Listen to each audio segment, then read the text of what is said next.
Puji Tuhan atas kehadiran kita bersama dalam seminar ini.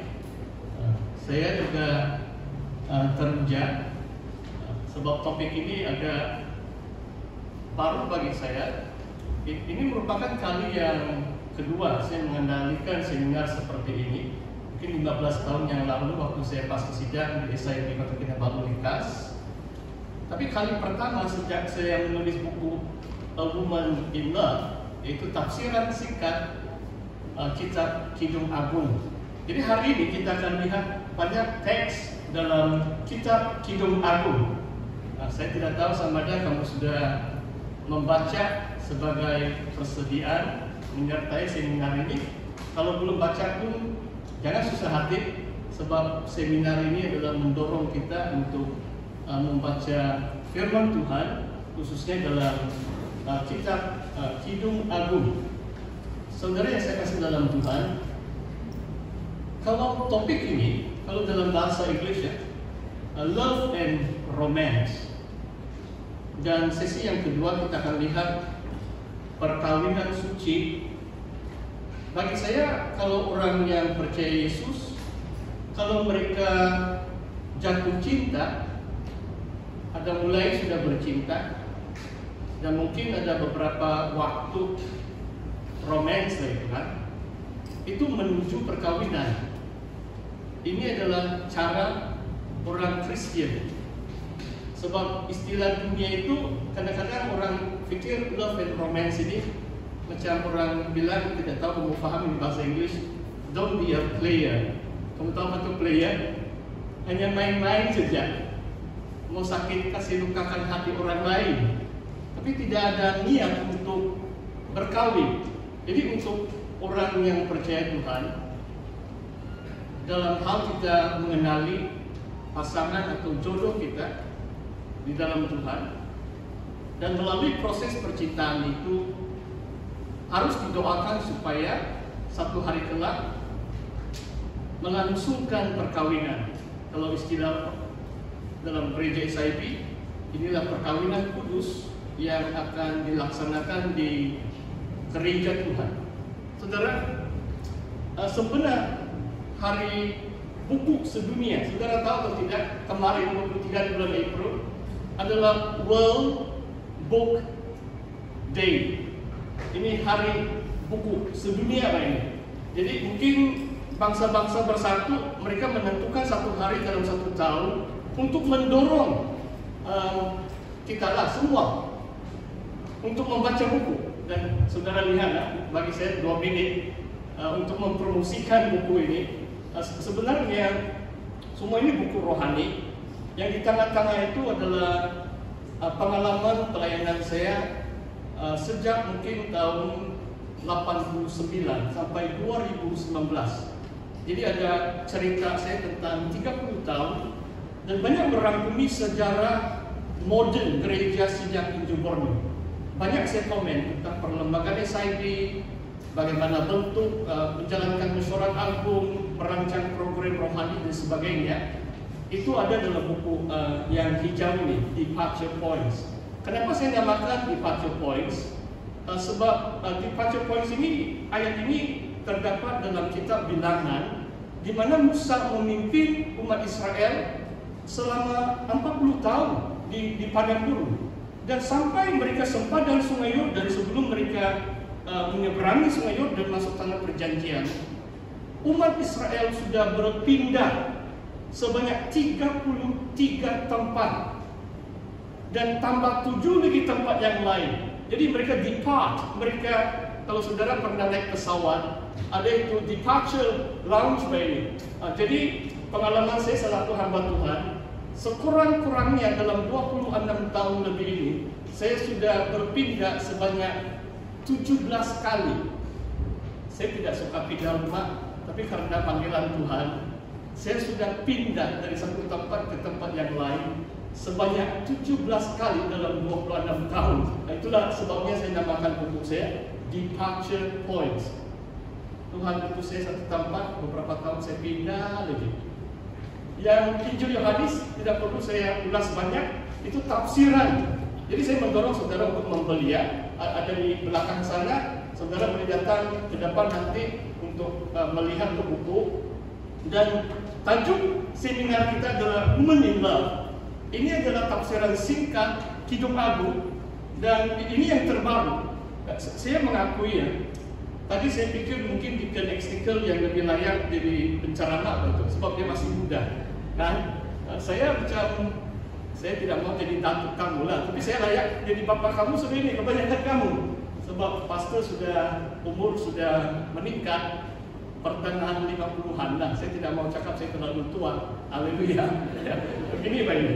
Jadi, bila saya beri ceramah tentang love and romance, saya berdasarkan apa yang Tuhan ajar dengan saya, khususnya dalam kitab Wahyu. Memang banyak kitab-kitab yang lain menceritakan tentang percintaan, hubungan suami istri atau hubungan pasangan kekasih, itu ada. Jadi bagi saya itu adalah pengwahyuan. Jangan kamu pikir saya ini macam banyak pengalaman ya. Sebenarnya pengalaman itu mungkin kurang. Yang ada itu adalah Tuhan yang menyatakan rahasia firman Tuhan. Saya beri contoh macam Rasul Paulus. Jadi dalam firman Tuhan dia tidak berkawin, tapi dia banyak mengajar tentang perkawinan. Kenapa? Sebab Tuhan menyatakan rahasia hubungan suami istri kepada Rasul Paulus. Dia tidak mengalami itu secara pribadi. Sebab Paulus tidak memiliki istri. Cuma saya mau share supaya jangan kamu pikir ini saya bukan pakar cinta. Saya bukan dokter love. Saya dokter Tony. Jadi ini kadang-kadang istilah dunia ini macam-macam ada apa ini. Dokter love lah, dokter cinta lah, macam-macam. Jadi ya oke. Kita akan mulakan. Ada untuk sesi yang pertama. Saya mau baca sedikit dari buku saya dalam bahasa Inggris. Nanti ada beberapa slide tentang Israel. Ada kaitan juga dalam tema kita, percintaan atau love and romance. Dan yang seterusnya adalah saya akan membawa kita lihat nota yang sudah disediakan. Saya harap mendapat salinannya. Jadi saya mau mulakan. Kalau diizinkan saya akan duduk. Saya mau baca. Ini epilog, ini penghujung buku yang saya tulis.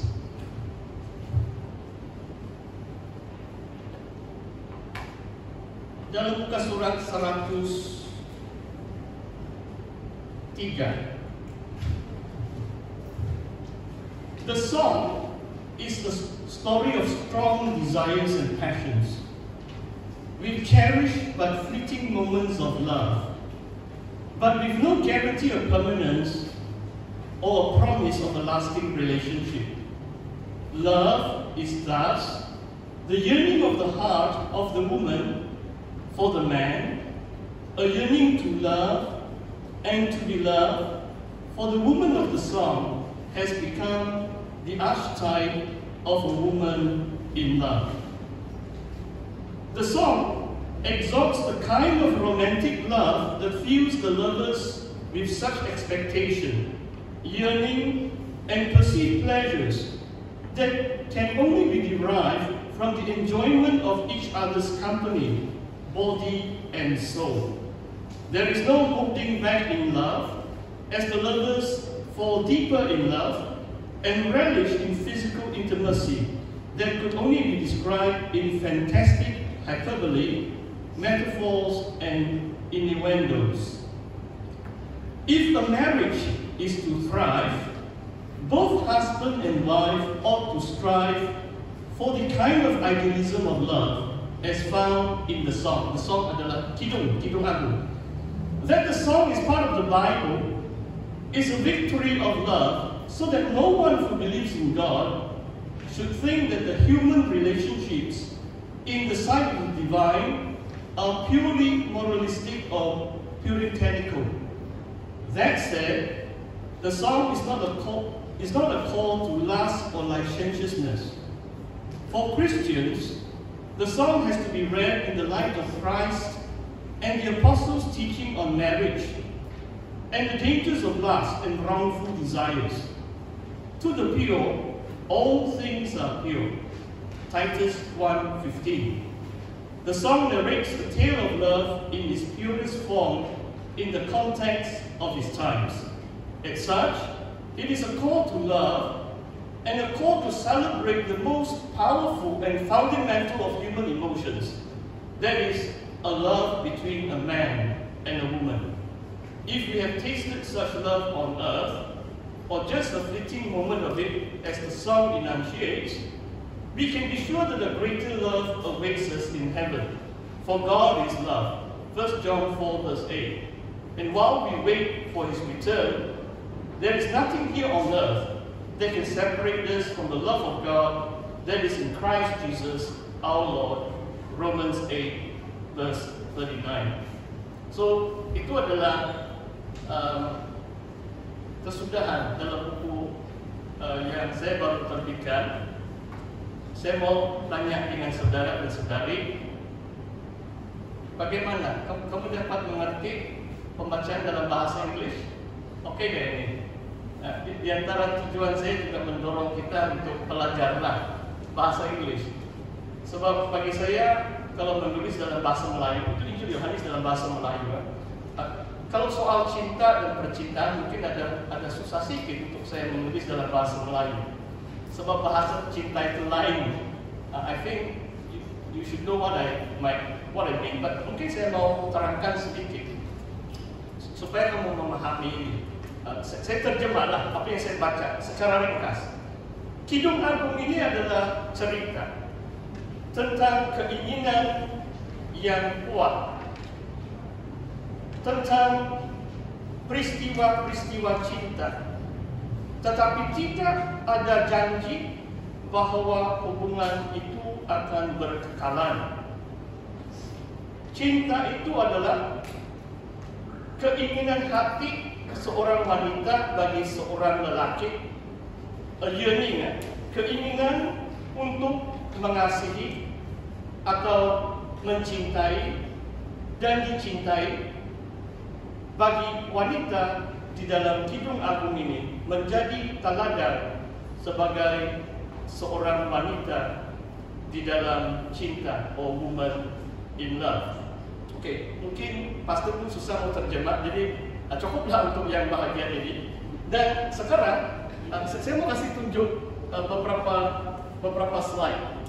Cukup sudah ini sebab bahasa Inggris dan bahasa Melayu itu sangat lain. Jadi saya akan berusaha mulai saat ini berbicara dalam bahasa Melayu. Jadi mari kita lihat beberapa slide. Saya mau memperkenalkan ini Kidung Agung supaya kita ada sedikit latar belakang tentang topik percintaan, love and romance berdasarkan kitab ini. Yang beberapa slide yang bukan ini, yang tadi itu PowerPoint.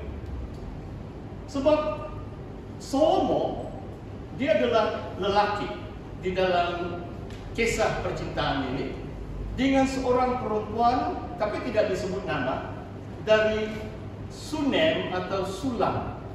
Dalam bahasa Inggris disebut Sulamite. Kadang-kadang saya pernah memanggil penari rebana di gereja Dika sebagai gadis Sulam, Sulamite ladies, Nah, tapi itu cerita yang lain lah. Oke, mari kita lihat dulu. Dan dalam kisah 8 bab dalam Kidung Agung, next. Ini peta Israel. Salomo banyak menceritakan, termasuk Yerusalem disebut. Saya mau kita lihat di atas di sana. Damaskus disebut, Syria. Sampai Salomo mengatakan bahwa hidung si wanita ini macam di atas gunung Lebanon yang memandang kepada Damaskus.